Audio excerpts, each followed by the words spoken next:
Hey guys, welcome back to the Life with Color podcast. I just wanted to hop on and let you know that this podcast is not only just on YouTube, but it's also on every major podcasting platform as well. So I encourage you to go ahead and like us, hit subscribe, turn on the notification bell, give us a rating, and also share this podcast on social media because this has an incredible message of hope and recovery from eating disorders. And the more people we can reach, the more that we can help and make an impact. So thank you so much for your support.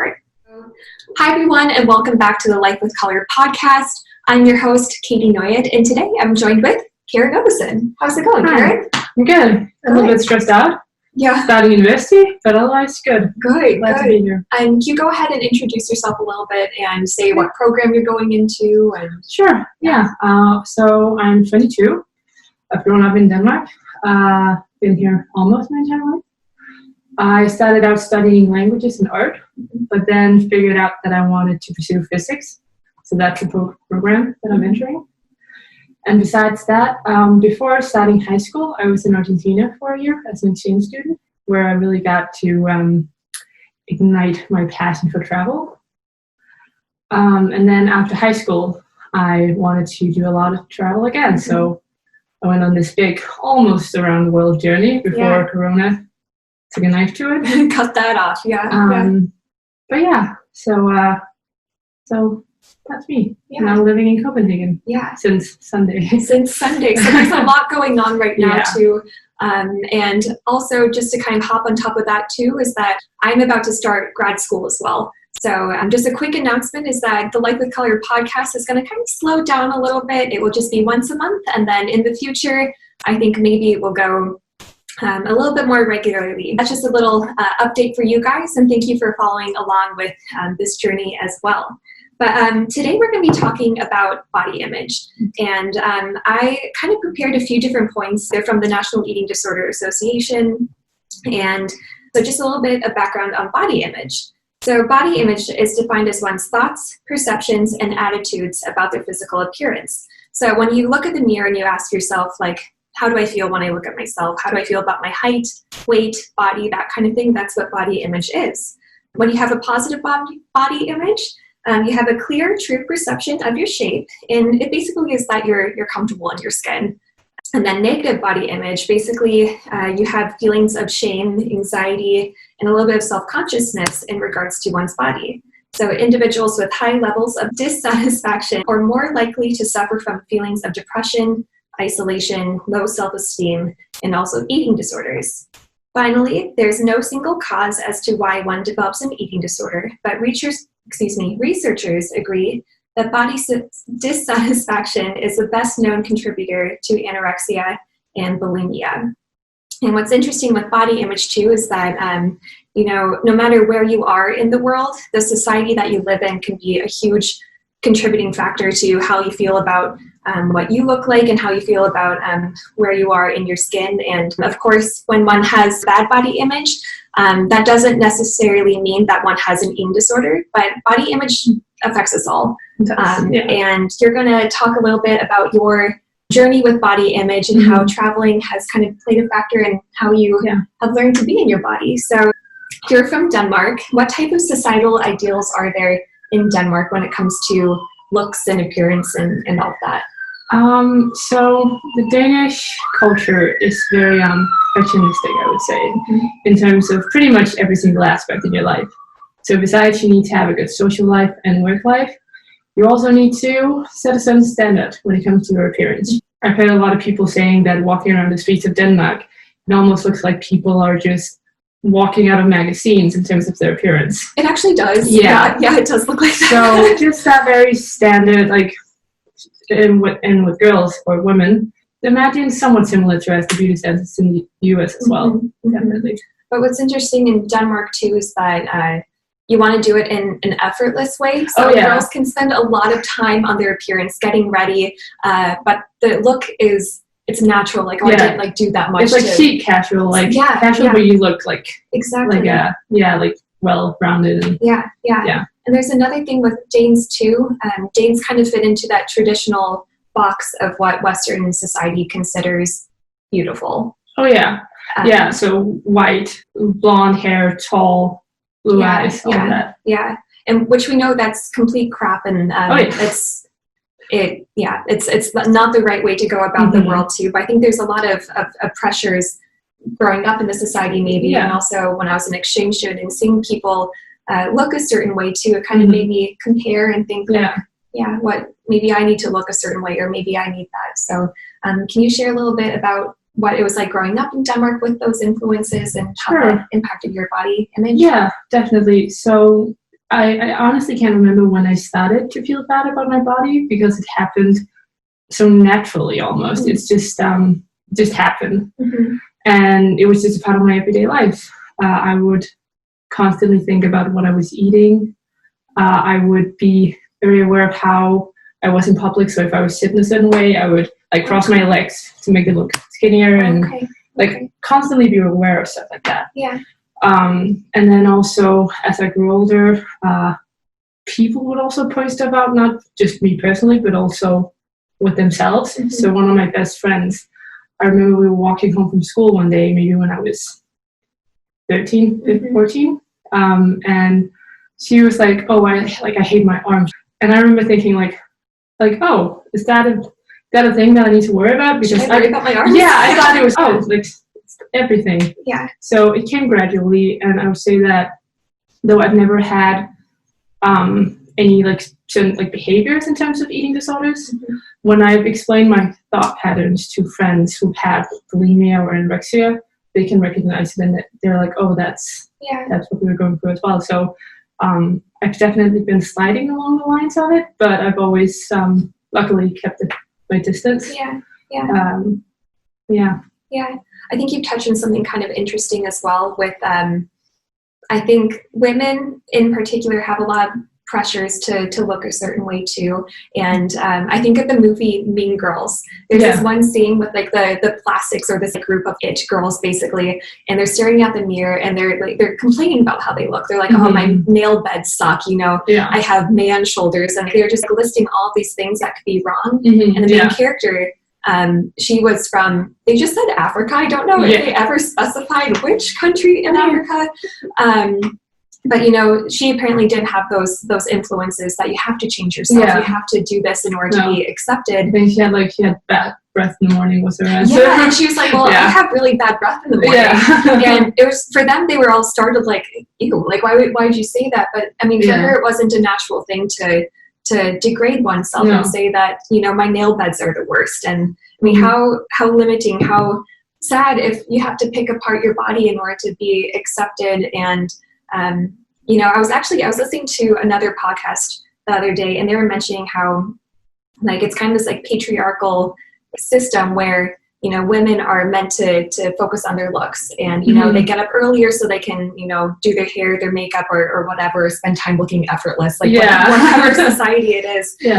But think about that time that you could be using to study. Think about that time you could be using to just get to work a little bit earlier, or whatever it is. So I think it's interesting that society plays such a huge role in what we're doing, and I think that should stop personally. Along with your body image story too, you were in Puerto Rico, Argentina. Exactly. So the town of Puerto Rico, Argentina. In Argentina. Can you talk a little bit about how your body image changed when you were in this culture and what it was like to be in that society? So I went as an exchange student when I was 16, and coming from Denmark, coming from Europe, I was this very exotic girl, an interesting girl, also because it was a tiny town. So everybody knew, "Oh, this is a foreigner." So sure, I come from a place where, where traditionally beauty standards fit all that, but I was still quite tall. I've always been a bit tall and wide and muscular. And in Argentina, the girls are quite small and petite. But the thing is that when I was in Argentina, I didn't feel the same need to compare myself to them, because they were from a different society, a different culture. So it was like their beauty standards didn't apply to me. I remember when I went to Argentina, the way I felt about my body, it changed drastically, and I felt a lot better. before I had been so uncomfortable, like going to the beach in a bikini, stuff like that, showing off my arms.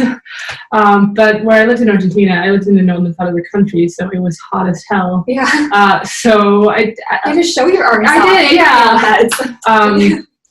But I didn't feel the same pressure to look a certain way, and I felt more comfortable and confident whenever I was wearing less clothes in ways I hadn't done before. Yeah. And then I remember when I went back to Denmark and started high school, the body image just went way down. Okay. My confidence just took a pretty deep dive. Yeah. Okay. Because I was back in the same realm of beauty standards where I felt like I needed to fit in again. Yeah.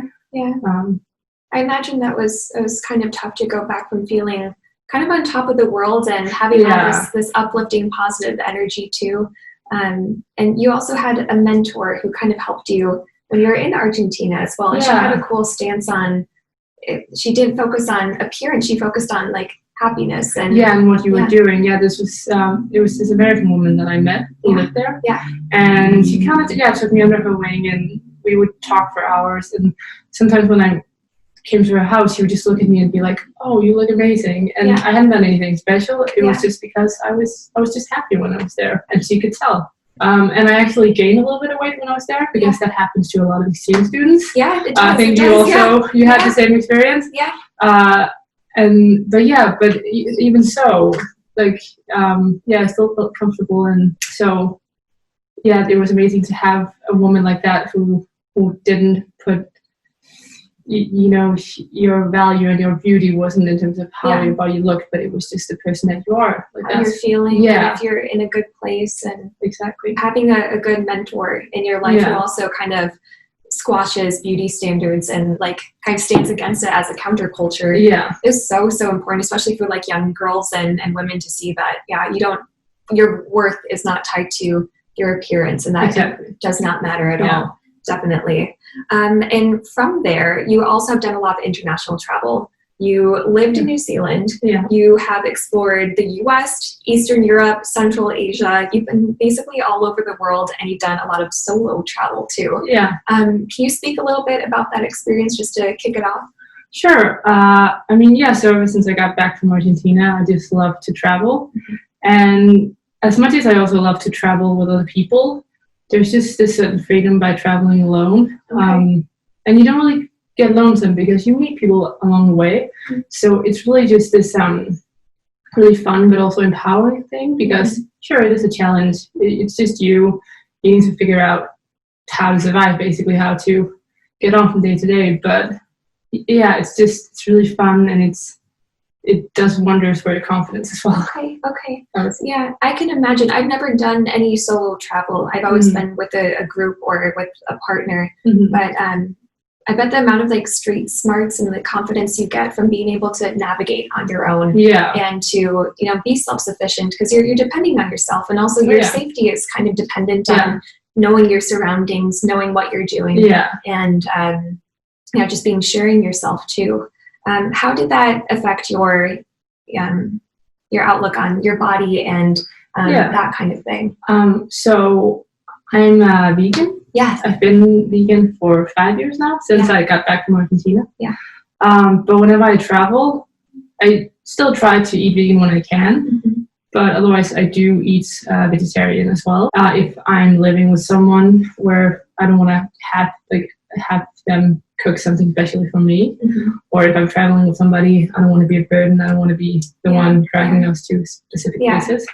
But when I travel, there's so much to focus on: what to do, where to sleep, how to get around, how to understand the culture that you're in. Mm-hmm. So whereas in Denmark, I feel like you have a lot of time to focus on your diet and your exercise routines and all this, whereas when you travel, sure, you need to eat, but there's really no time to focus on eating the right way. No. So you're surviving. Exactly. Yeah. So when I travel, I don't feel the same pressure to like eat clean or eat like completely healthy. I just need stuff to get my body going. Yeah. And you touched on veganism as well. And I had an interview not too long ago with Savannah Wairenga. She's a dietitian.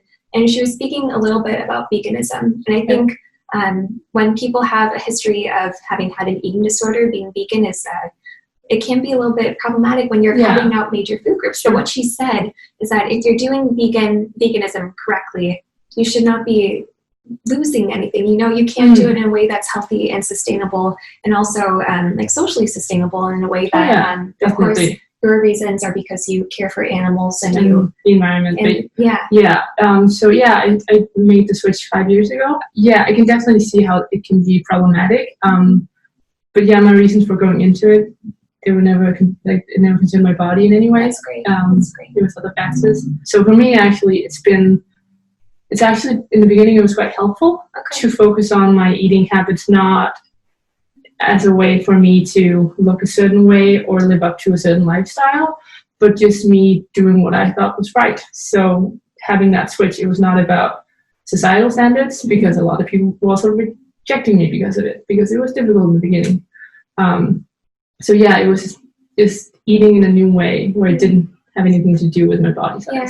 And also not just eating too, but with you don't use leather. No. And so I think it's a different type of shift, and for you're doing it for reasons that are different from others who might have it be something that's a little bit troubling. Yeah. But something that's also interesting about you is that you lived in New Zealand, and you worked on a dairy farm as well. I did. Can you touch on that experience and what that was like? And well, I knew I wanted to work in New Zealand, and originally I wanted to work on like the fruit plantation. Cool. But when I got there, I just got this like job opportunity to work on a dairy farm, and I knew it would be a challenge because I knew that there would be stuff that I would have to do that I wouldn't like. But at the same time, I also thought that it was a great way to see this industry that I'm basically rejecting and figuring out like how does it actually work.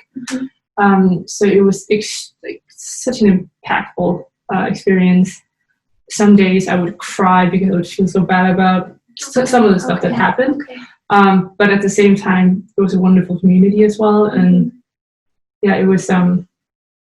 I like the challenge of it, and I like the experience of it as well. Yeah, I think with you too, and I was visiting you in Aarhus the other day, and one of your mom's colleagues actually has chickens, and or is it a hen? Is it a chicken or a hen? Hens. Okay, hens that lay eggs. But you were able to eat them because you knew that the animal had a good life. It had free range. It was just like a family chicken. Yeah, exactly. Or family hen. So I think it's cool that you are open to, you're not so rigid, because I think when it becomes so rigid, it can be a little bit of an issue too. But I think it's nice that you are open to learning. You're open to learning different things like from that experience, and also and because nobody's perfect. And even when I do something that I know I might not like or I might regret afterwards, in the beginning I would really tear myself down for doing it, and I would feel like, oh, I'm a failed vegan, only I can say I've been vegan for 1 day now instead of 4 months.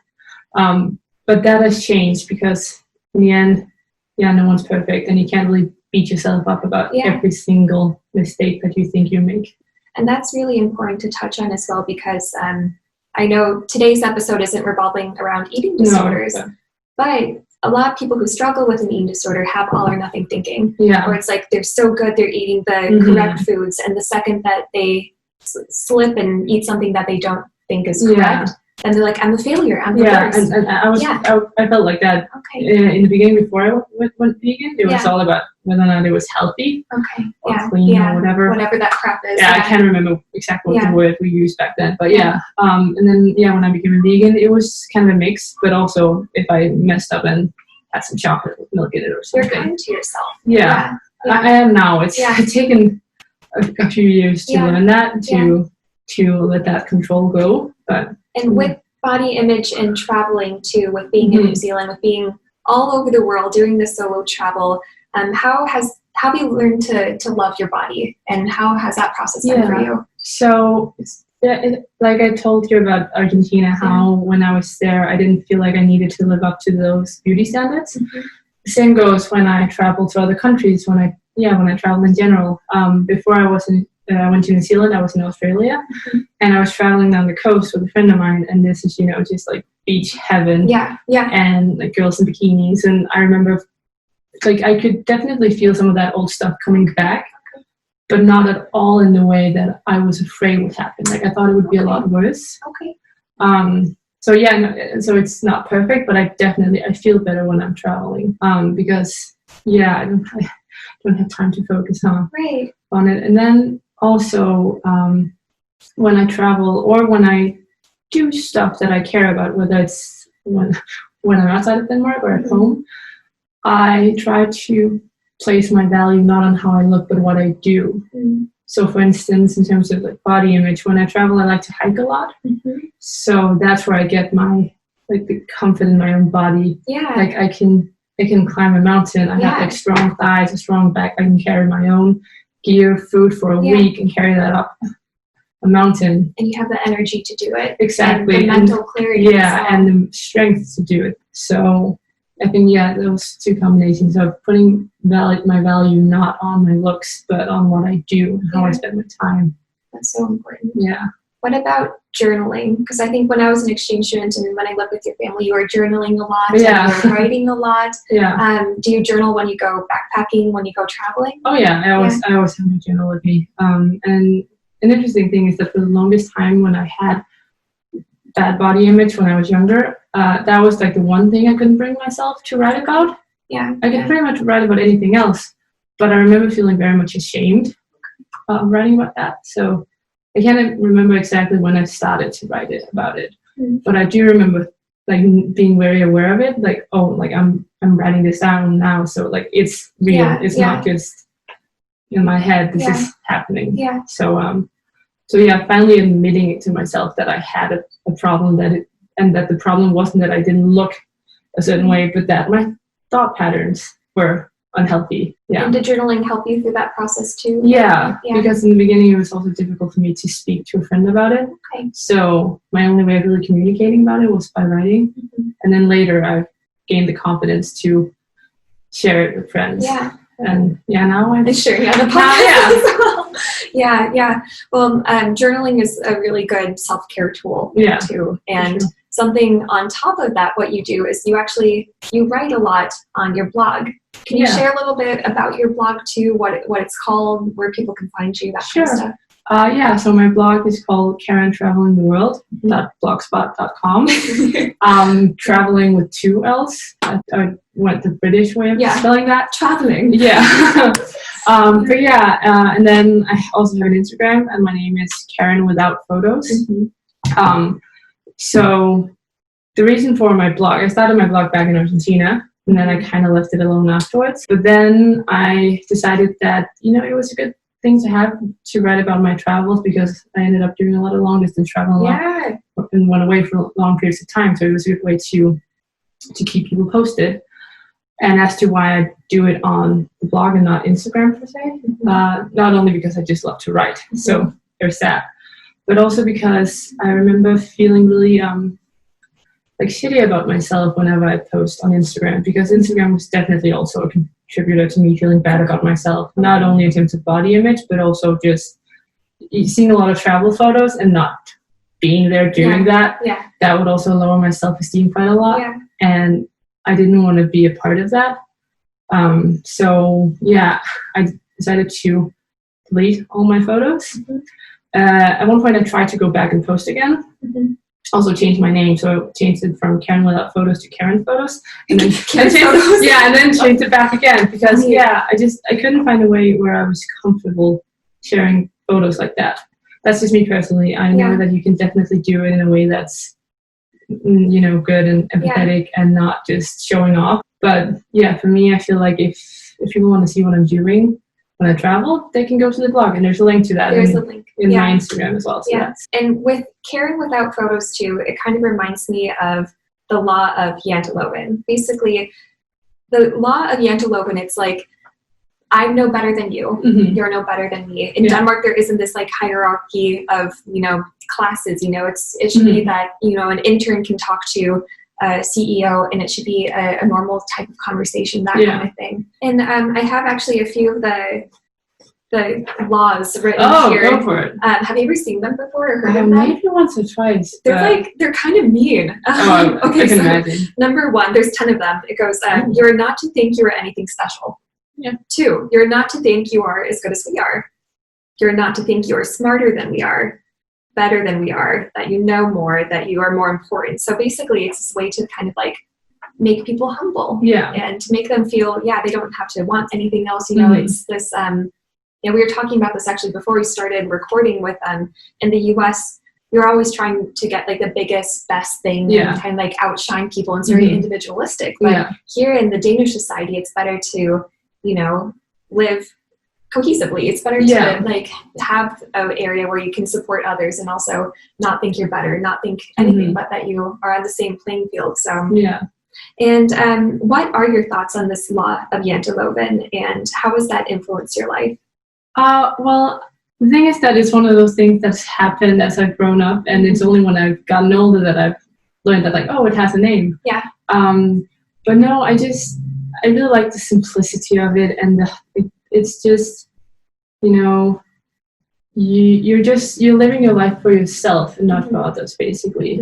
And sure, I mean, we are ambitious in Denmark. We do want to do a lot of stuff and all that, but we do it for ourselves and for our own happiness, not to show off. Yeah. And I remember when you were talking about your Instagram at one time, you're like, I'm traveling a lot. I'm doing these things that I'm proud of, but I don't want to rub it in people's faces, because I know what it's like when you look at these and you think, when you think like, I should be doing that, or like, oh, I wish I had the money, or I wish I were able to. And so I think that it's really interesting. Yeah. Yeah. And also, when you post travel photos, it's always, from the good angle. It's the best stuff. It's not, waiting at the airport for like 10 hours. Or once, I remember when I was on Israel for the first time by myself, I stayed at this really social hostel in Cologne and got like a small family there. And then I went on to this smaller town in northern Italy, and there was like no one at this hostel, and like I felt so alone that first evening there. So even when you're traveling, you can still feel like crap about yourself. You can still have bad days, but you don't show that on like that like beautiful post of the mountain and blue alpine lake. Yeah. It's artificial. Yeah. There's this post that you did, actually. I was kind of reading up on your blog a little bit before, and you said, quote, travel can be many things, but I do not only want those experiences I can find in a magazine or on Instagram. I also want the ones that can only come for the way my life is shaped. So I think that's that authenticity. It's like that contentment that I'm not trying to be someone who I'm not. I'm not trying to, fabricate this exciting experience, because yes, it's exciting, but it's the in between, the little things that make it magical too. Yeah. And instead of going to a place because you've seen this one like photo and you want to like duplicate it, it's about finding a place where you feel some sort of, not necessarily a personal connection, but some kind of like you're drawn to it in a way that's not just from whatever photo you just saw. And when you go, you try to really be there and see a lot of different things, not just the most beautiful or the most popular hotspot. Exactly. That kind of thing. You touched on like this mindfulness factor and like this acceptance, and Danes are some of the happiest people in the world. I think for the past at least 5 years, if not more, you guys have either ranked number 1 or number 2. Right now, you guys are number 2, with Finland being at the forefront. Okay. Yeah, but I think people often get tripped up with this happiness thing, and I think Danes, I wouldn't necessarily describe them as the happiest people, but what I would describe them is content. Yeah, you're not wanting what your neighbor has. You have what you have, and you have that gratitude, you have that acceptance, you have that mindfulness. And this also plays a role in body image as well. And if you are looking at other people and saying, oh, I want what they have and this and that, or on Instagram, whatever, it's you want to be able to be comfortable with what you have and not want what others have. So I think that's really important too. Yeah. Definitely. Yeah. And what advice do you have for someone who is struggling with body image, and what can you say to them? I would say that one of the most important steps is to recognize and keep reminding yourself that you're not the problem. Yes. I remember I felt a lot of shame, and I felt like not only was it my problem that I didn't look a certain way, but it was also my problem that I felt bad about not looking a certain way. Yeah. And I still to this day I need to keep reminding myself whenever I get like old like thoughts like coming in. I need to remind myself it's not me, it's not my fault that I feel this way. And it's something you have to do almost daily, and it's crap, but you really need to remind yourself of that. Yeah. And then I would say figure out what brings you joy and put your value on something else, be it travel, education, sport, your friends, a hobby, whatever. Find something where you can put your value and you can get some personal like sense of enjoyment and fulfillment. That's not about how you look. Yeah. Whatever lights you up is the way to go. Yeah. And kind of shifting gears a little bit, do you have any advice for anyone who wants to go out and go traveling, whether that's solo travel or that kind of thing? Yeah. Sure. I mean, this is going to sound really like, I don't know, maybe too simple, but my main one is really just do it. I think a lot of people get in their head about needing to figure it all out before and thinking, oh, this is going to be so difficult, I'm not going to be able to pull it off. But once you're like, wherever you want to go, like once you get off the plane, then it just gets quite, I wouldn't say necessarily easy, but it is more simple when you're there, and you just take it one thing at a time. So not even thinking about where you're going to sleep tomorrow. For now, you just need to think about where you sleep tonight. And then also know that people are wonderful and people will help you. Even if you don't speak their language, they'll still be willing to help you. So yeah, my best is to just do it. You don't have to wait for someone's permission or wait for some proof that you can do it, because really it's about just trying it out in whatever way you're comfortable and just doing it. And yeah, you're gonna make some mistakes. I know I have when I've gone by myself, but I've also had some of the most incredible experiences as well. Yeah. I think that's so cool, and I think you're one of the coolest people who I know that you are. I mean, you're 22. You're able to do this solo travel. You're able to, kind of like fend for yourself. You have a motorcycle. You just went on like a motorcycle trip around part of Denmark. Yeah. And so it's like, I love and I really respect that you're not afraid to be yourself and you don't kind of consider what others think. You just go out and do what lights you up. Yeah. And that's travel. I think that's it kind of. Yeah, travel, definitely. I think that I've been to about 32 countries. I think that's what I just checked off. Went to Iceland a week ago. Got back. So that's my passion. Yeah. One of them. I love that. And one final question for you too is, if listeners want to know more about you and the work that you do, your blog, where can they find you? Just one last time. Sure. Well, you can find me on KarenTravelingTheWorld.blogspot.com or on Instagram with Karen without photos. There's also a link to the blog there. Yeah. You won't find any photos, but you will find a link to her blog. So yeah, there's a lot of photos of me. One of my closest travel buddies, he loves to. He's kind of the opposite. He has he's actually said he wants people to look at his Instagram and be jealous as hell. So there's everyone's that. Different. Yeah. But so there are some photos. It's just me tagging them rather than me posting them. So go to the tag of Karen without photos. Yeah. Well, everyone who's interested in want to talk more about body image per se rather than eating disorders, or if they want to talk about travel, where to go, how to do it, happy to help. Yeah. Just send me a message. Cool. Yeah, everyone go ahead and check out her social media, her blog space as well. Karen, thank you so much for taking the time to chat with me today and talk about your experience with body image and traveling and all of that. Yeah, absolutely.